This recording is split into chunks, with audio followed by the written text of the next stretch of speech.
Welcome to the Immigration Therapist Podcast, a podcast for immigration attorneys and therapists that want to learn more about immigration evaluations. So, on today's episode, I'm going to talk about time frame and corrections.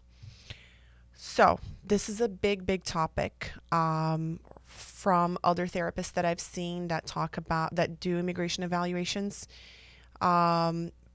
And the reason why this is a big topic is because, again, there's no overarching institution or organizations that have set out the parameters of how to do immigration evaluations. So I hate to use this term, but it's kind of like a free-for-all.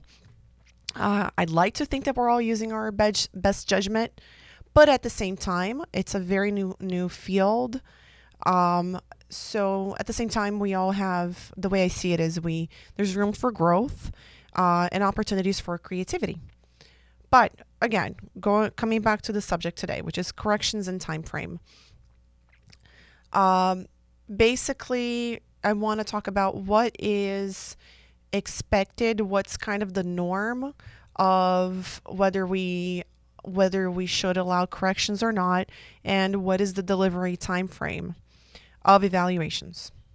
So, from my experience, immigration evaluations are very, they can be burdensome when it comes to writing them.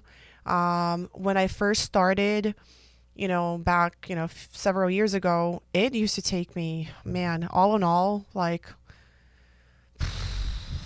in total, I want to say like 10 hours actually.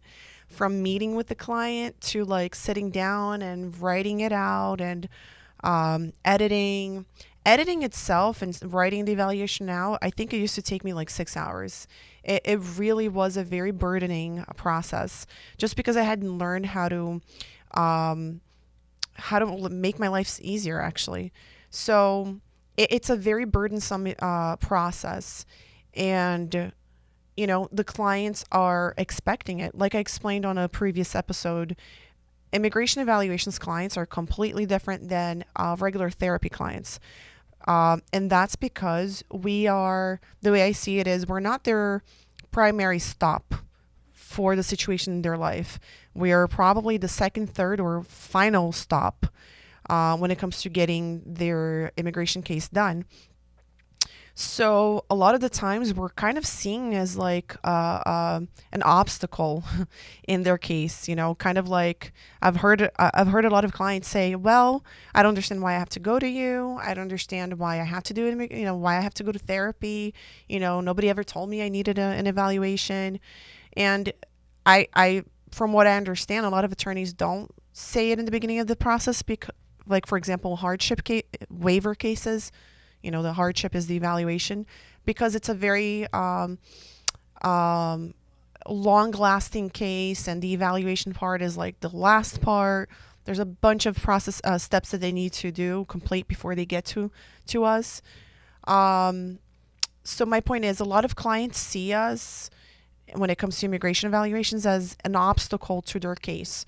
So by the time they call us, they're already bothered that they have to do an extra step. They're bothered that they have to spend more money. They're bothered that they have to come to therapy, which is a completely separate thing from immigration. So a lot of clients, like I said, see us as a burden, not a burden, as an obstacle. And that affects their patience, their tolerance level, and their expectation. So, meaning, from experienced immigration evaluations clients, one evaluation is done yesterday. They need it yesterday. And especially like I've talked about in a previous episode, cases like, for example, cancellation of removal, they need evaluation as soon as possible. It's funny, for example, I'll cite an actual real life example. I was contacted on Friday by this attorney I know and a client saying that the spouse is facing deportation right now. The judge already has all the paperwork. They have everything in their hands, and she needed a letter or an evaluation for yesterday, and I did it. I did the case. I saw the client on Friday after hours. Actually, I normally don't do that, but I did that. I did it this week. I saw the client at 6:30 for 2 sessions, so we were done by 8:30, and I turned the evaluation this morning. I turned it in this morning at 7 a.m. Just because that's the urgency of the case. But before everybody freaks out, I'm not recommending, I mean, if you can turn it in within a couple of hours and it's not going to be burdensome to you, sure, why not? But from experience, the nature of this kind of work is very procedural. There's several steps in creating an immigration evaluation. So if you are complying with the necessary steps of creating an immigration evaluation, it shouldn't just take you, it shouldn't just take you a couple of hours from the moment you see the client to turning in the document. What I'm saying is the nature of this work requires a lot of details, requires a very detailed, long report.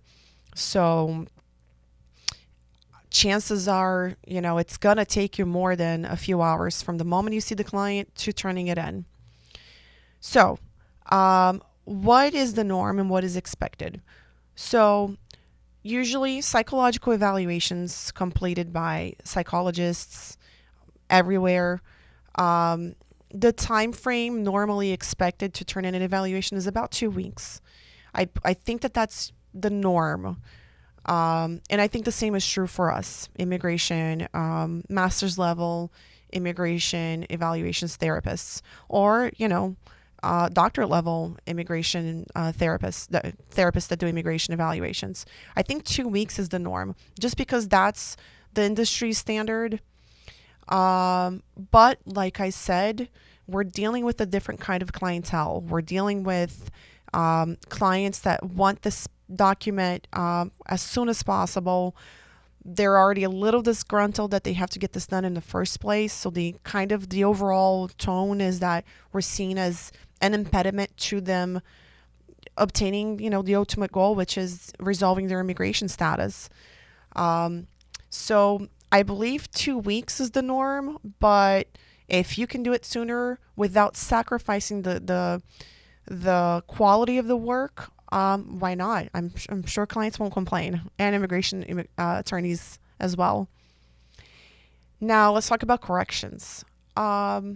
What is the norm when it comes to corrections? And again, when I say norm, I mean what I've done and what I've seen other therapists do, because again, there is, as of the time and date of this recording, there's no overarching agency, that has stipulated what's the protocol on immigration evaluations. So for example, my board is the ASWB, meaning the NASW Florida chapter, because I'm in Florida, licensed in Florida, that is. One of my licenses is in Florida. There's no stipulations of protocol set forth by the NSAW or the ASWB, which is the National Board of Social Workers. Anyways, when it comes to corrections, what is let's call it industry standard? I've seen a lot of therapists be very gung-ho about they don't allow corrections. They don't do anything. It is what it is. I've seen therapists say, what I write in the evaluation is finite, and that's it. I'm not going to add anything. I'm not going to take anything else out, because the client should have been talked about during the assessment sessions. I've also seen therapists turn over their evaluations in a Word format so that the attorney can make corrections as they please. So that's kind of the parameters. But here's the thing. Everything that we do, we need to understand what the consequences are. We need to understand the factors surrounding the situation. What I do is I like to work with reality. I think I've mentioned on a previous episode. I think that we have to be very reality based. And the reality here is that we are dealing with clients that are our clients, but they're not actually our clients. They're the immigration attorney's clients because of the nature of the work. Yes, they're our clients, so we need our paperwork formed, we need everything done. But again, they're coming to us for a secondary reason, um, which is to obtain a document as a part of their process, immigration process. So with that, there's a logic to that. A lot of these clients come to us and they need to talk about a lot of immigration important facts that immigration requires. Like, for example, their marriage dates, the dates that they entered the country, the dates that they left the country, for example, when they moved in together, when, for example, if it's a case that requires talking about a relationship, a marriage, when the abuse happened, when they crossed into the country. So there's so many so many facts involved that have to do with legality that, I believe that staying strict, having a strict mindset of, you know what, that's it. It is what it is. What the client told me, that's it. I think that that's not serving the client because we're dealing with high stress. We're dealing with trauma as well. So we know as therapists that there is impairment in memory most of the times. So we're dealing with a margin of error when it comes to dates, when it comes to remembering, recollection of facts. So I think that we have to be reality based, like I said. So I do believe that there needs to be a margin of acceptance of allowance for corrections. So let's address the other topic of sending our evaluations as Word formats and allowing the attorney to just make corrections as they please. Let's talk about the implications of that. What happens is that if we send our evaluations open like that, open for corrections, we're opening ourselves up for a can worm of problems. For example, what guarantees that the attorney will send us the original back, right? The final version back. What is to say that the attorney or the client won't make corrections to the clinical part? I've had, for example, clients complain that I listed one of their presenting symptoms as irritability. The client was dead set on me changing that. And I absolutely didn't. I absolutely didn't, because that was a part of her presenting symptoms. So I didn't. Obviously, I explained to the client why I didn't. I communicated with the client and she fully understood, once I explained the diagnosis to her, she understood. But again, I think we have to be reality based and understand all the surrounding factors regarding the kind of clients that we're getting. And I do think that we have to work with reality. And the reality is that we're dealing with a lot of clients that are high stress clients. They're having to talk about trauma maybe for the first time in their lives. And so there's a high chance that they're not going to remember facts for what they are. And also we have to have some allowance for corrections. So I do think that, when I talk to therapists about this very topic of allowing corrections, I do think that the therapists have to work with reality, and they have to have some allowance for the types of corrections, the time frame that they allow corrections. For example, my time frame is 3 months.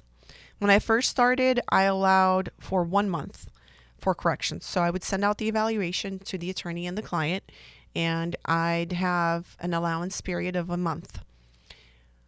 With time, in talking to clients and talking to attorneys, I realized that I wasn't serving the clients and the attorneys. I wasn't serving the client, actually, because the clients are our client. The client is our client, not the immigration attorney, right? Per se.